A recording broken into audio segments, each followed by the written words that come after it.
+1 എന്റെ പ്രിയപ്പെട്ട കുട്ടികളെ, നമ്മൾ പ്രഡിക്ഷൻ എന്ന് പറഞ്ഞുകൊണ്ട് ഞാൻ കഴിഞ്ഞൊരു വീഡിയോ നിങ്ങൾക്ക് അയച്ചിരുന്നു, അത് മക്കൾ കണ്ടു കാണും.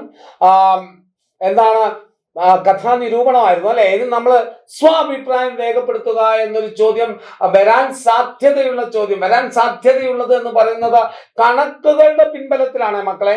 വന്നിരിക്കുന്ന ചോദ്യങ്ങളും വർഷങ്ങളും ആ ചോദ്യത്തിന്റെ പ്രാധാന്യവും അത് ആവർത്തിച്ച് വന്നിരിക്കുന്നതിന്റെ സാങ്കത്യവും ഒക്കെ വെച്ചുകൊണ്ടാണ് ഈ ചോദ്യം വരും എന്ന് നമ്മൾ പറയുന്നത്.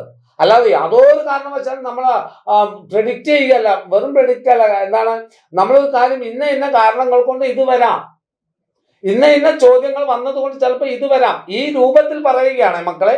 അപ്പോൾ നമുക്ക് സ്വഅഭിപ്രായം, അടുത്ത ഒരു ചോദ്യമാണ് 6 മാർക്കിന്റെ 8 മാർക്കിന്റെ മറ്റൊരു ചോദ്യമാണ്. നിങ്ങളുടെ നിലപാട് വ്യക്തമാക്കാൻ സ്വഅഭിപ്രായം, നിങ്ങളുടെ അഭിപ്രായം, സ്വന്തം അഭിപ്രായം രേഖപ്പെടുത്താനുള്ള ഒരു ചോദ്യം നിങ്ങൾക്ക് വരാം. അങ്ങനെ ഒരു ചോദ്യം വരുമ്പോൾ നമ്മൾ എന്താ നോക്കൂ, നിങ്ങൾ 2024 ചോദിച്ചാണ്. പുറപ്പെട്ടയിടത്തു തന്നെ 1000 കാതം അവൾ നടന്നിട്ടും. സംക്രമണം എന്ന കവിതയിലെ ഈ വരികൾ സ്ത്രീയുടെ ജീവിതാവസ്ഥയുടെ ചരിത്രമാണ്. പ്രസ്തുത വിലയിരുത്തി നിങ്ങളുടെ അഭിപ്രായം രേഖപ്പെടുത്തുക. 2024 വന്നതാണ്. ബൈസിക്കിൾ തീവ്സ് എന്ന സിനിമയുടെ പ്രധാന കഥാപാത്രമാണ്. ആൾക്കൂട്ടം പാഠഭാഗം പരിശോധിച്ച് സ്വാഭിപ്രായം രേഖപ്പെടുത്തുക. വന്ന മറ്റൊരു ചോദ്യമാണ്. 26 വേറൊരു സമയത്ത് വന്ന ചോദ്യമാണ്. സ്വാതന്ത്ര്യത്തിന്റെ വിവിധ തലങ്ങൾ ഓർമ്മയുടെ ഞരമ്പെന്ന കഥയിൽ വിശദമായി ചർച്ച ചെയ്യുന്നുണ്ട്. കഥയിലെ കേന്ദ്ര കഥാപാത്രമായ മുത്തശ്ശിയെ മുൻനിർത്തി നിങ്ങളായി നിലപാടുകൾ വ്യക്തമാക്കുക. ദാമ്പത്യ ജീവിതത്തിലെ സന്തോഷവും പൊരുത്തങ്ങളും ഓർമ്മകളും ഊഞ്ഞാലിൽ സമന്വയിക്കുന്നു. ഈ പ്രസ്താവനയുടെ നിങ്ങളുടെ നിലപാട് വ്യക്തമാക്കുക. കണ്ട 2024. ഇനി 2021 നോക്കും. എന്റെ ചിരിക്കകത്തുള്ള ദുഃഖത്തിന്റെ മുഴക്കം അവൾ കേൾക്കുന്നില്ല. അനർഘ നിമിഷം. ചിരിക്കകത്തുള്ള ദുഃഖം എന്ന പ്രയോഗത്തിന്റെ അർത്ഥ സൂചനകളെ മനുഷ്യ ജീവിതവുമായി ബന്ധിപ്പിക്കാൻ കഴിയുമോ? അഭിപ്രായം രേഖപ്പെടുത്തുക. ഇനി ആറ്റിലും തീയിലും വീഴാതെ പോറ്റി വളർത്തി പരിമിതികൾ മറികടക്കാനുള്ള ആഗ്രഹമാണോ? നോക്കൂ, ഓർമ്മിപ്പിക്കും. നിങ്ങളുടെ അഭിപ്രായം കുറിപ്പാക്കുക. പരിമിതികളെ മറികടക്കാൻ ആഗ്രഹമാണോ ജോനാഥിനെ വ്യത്യസ്തമാക്കുന്നത്? അഭിപ്രായം വ്യക്തമാക്കുക. സ്വപ്നാവസ്ഥയിലുള്ള ആഗ്രഹങ്ങളെ യാഥാർത്ഥ്യത്തെ അവതരിപ്പിക്കുമ്പോഴാണ് സിനിമ ജനപ്രിയമാകുന്നത്. നിരീക്ഷണം ശരിയാണ്. നിങ്ങളുടെ അഭിപ്രായം ക്രോഡീകരിക്കുക. കാരണം നോക്കൂ, ഇത്രയും ചോദ്യങ്ങൾ വന്നിരിക്കുന്ന മുഴുവൻ സ്വന്തം അഭിപ്രായം, അഭിപ്രായം വെക്കുക എന്ന് പറഞ്ഞുകൊണ്ട് നിരന്തരം വന്ന ചോദ്യങ്ങളാണ്. അതിൽ 2024 നോക്കൂ നിങ്ങൾ. ഒന്ന് സംക്രമണം എന്ന കവിത, മറ്റൊന്ന് ബൈസിക്കിൾ തീവ്സ് എന്ന കഥ, സിനിമാ നിരൂപണം, സ്വാതന്ത്ര്യത്തിന്റെ ഓർമ്മയുടെ ഞരമ്പ് എന്ന കഥ, ദാമ്പത്യ ജീവിതത്തിലെ ഊഞ്ഞാലിൽ എന്ന കവിതയുടെ ഇതിൽ ഏറ്റവും പ്രാധാന്യത്തോടെ നമുക്ക് കാണാൻ പറ്റുന്നത് സംക്രമണം എന്ന കവിത. ഈ കവിതയ്ക്ക് പ്രാധാന്യമുണ്ട്. കാരണം വർത്തമാന കാലത്തോട് സംവദിക്കുന്ന കവിതയാണ്.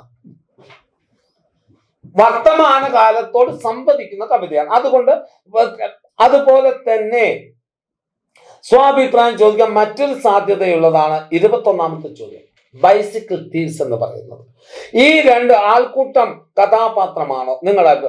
ഈ 2 ചോദ്യത്തിന് നിങ്ങൾ വെരി ഇമ്പോർട്ടന്റ്. അതോടൊപ്പം തന്നെ സ്വാതന്ത്ര്യത്തിന്റെ മൂല്യങ്ങൾ, മുത്തശ്ശി എന്ന് മുൻനിർത്തി കഥാപാത്ര നിരൂപണമാണ്. ഇതിൽ നിന്നും വരാൻ സാധ്യതയുള്ളത് കഥാപാത്ര നിരൂപണമാണ്. പിന്നെ ദാമ്പത്യത്തിലെ ജീവിതം ഊഞ്ഞാലിൽ എന്ന കവിതയിൽ ഉണ്ടോ നിങ്ങളുടെ അഭിപ്രായം? അത് സാധ്യതയുണ്ട്. പക്ഷെ ഞാൻ ഈ നിൽക്കുന്ന 1, 2, 3 ഈ ക്രമത്തിൽ നിങ്ങളൊന്ന് പ്രാധാന്യം കൊടുത്താൽ മതി. പിന്നെ എന്റെ ചിരിക്കകത്തുള്ള ദുഃഖം, അതിൽ നിന്നും സ്വന്തം അഭിപ്രായം എന്നതിനേക്കാൾ ഉപരി ബഷീറിന്റെ രചനാ രീതിയിലുള്ള വ്യത്യാസമാണ് ചോദിക്കാൻ സാധ്യതയുള്ളത്. പിന്നെ ആറ്റിലും തീയിലും വരാതെ പരിമിതി,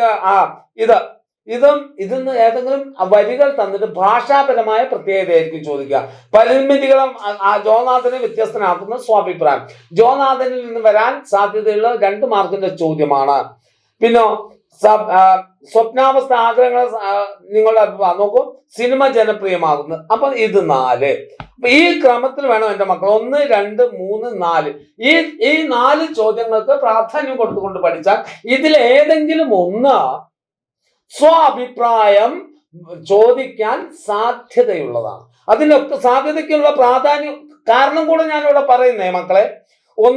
ഒന്ന് ആനുകാലിക വിഷയങ്ങളോട് സംവദിക്കുന്നതാണ് സംക്രമണം എന്ന കവിത.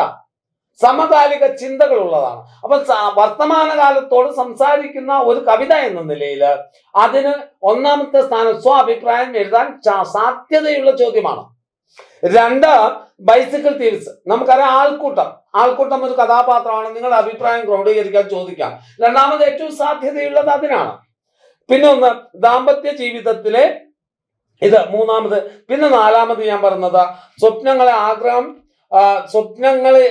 സ്വപ്നാവസ്ഥയിലുള്ള ആഗ്രഹങ്ങളെ യാഥാർത്ഥ്യ ബോധ്യത്തോടെ അവതരിപ്പിക്കുന്നത് കൊണ്ടാണ് ജനകീയ സിനിമകൾ വിജയിക്കുന്നത്. നിങ്ങളുടെ അഭിപ്രായം. സാധ്യതയുള്ള, പക്ഷെ ഏറ്റവും സാധ്യതയുള്ള സംക്രമത്തിന്. അങ്ങനെ ഈ എല്ലാം പഠിച്ചു പോകണം എൻ്റെ മക്കള്. ഈ 4 പഠിക്കാതെ പോകരുത്. അതല്ലെങ്കിൽ ഈ 4 പ്രാധാന്യം കൊടുത്തുകൊണ്ട് വേണം എൻ്റെ കുഞ്ഞുമക്കൾ എന്ത് ചെയ്യാൻ, അത് പഠിക്കാൻ. ഓക്കെ ആണോ മക്കളെ? അപ്പോൾ ഇത് എന്താണ് നോക്കും, നമ്മൾ ഓരോ വർഷവും വന്നിരിക്കുന്ന ക്വസ്റ്റ്യൻ പേപ്പറുകൾ വെച്ചുകൊണ്ടും അത് വന്നിരിക്കുന്നതിന്റെ ശൈലി അനുസരിച്ചുമാണ് നമ്മൾ ഈ പറഞ്ഞിരിക്കുന്നത്. സംക്രമണം എന്ന കവിത ഇമ്പോർട്ടന്റ് ആണെന്ന് പറയാൻ കാരണം, അതിൽ നിങ്ങളുടെ അഭിപ്രായം ചോദിക്കാൻ സാധ്യതയുണ്ടെന്ന് പറയാൻ കാരണം വർത്തമാന കാലത്തോട് സംസാരിക്കുന്നതായതുകൊണ്ടാണ്. പിന്നെ ബൈസിക്കിൾ തീവ്സ് പറയാൻ കാരണം ബൈസിക്കിൾ തീവ്സിന് ആൾക്കൂട്ടം ഒരു പ്രധാന കഥാപാത്രം തന്നെയാണ്. നിങ്ങൾക്കറിയാം, പല ഭാഗത്ത് ഞാൻ നമ്മൾ ക്ലാസ് എടുത്ത സമയത്ത് പറഞ്ഞതാ. അപ്പം ഈ ക്രമത്തിൽ നിങ്ങൾ എന്ത് ചെയ്യുക, ഈ 1 2 3 4 എന്ന് പറഞ്ഞിരിക്കുന്ന നമ്മൾ തന്നിരിക്കുന്ന ക്രമത്തിൽ നിങ്ങൾ നോക്കിയാൽ നിങ്ങൾക്ക് എന്ത് കിട്ടും മക്കളെ?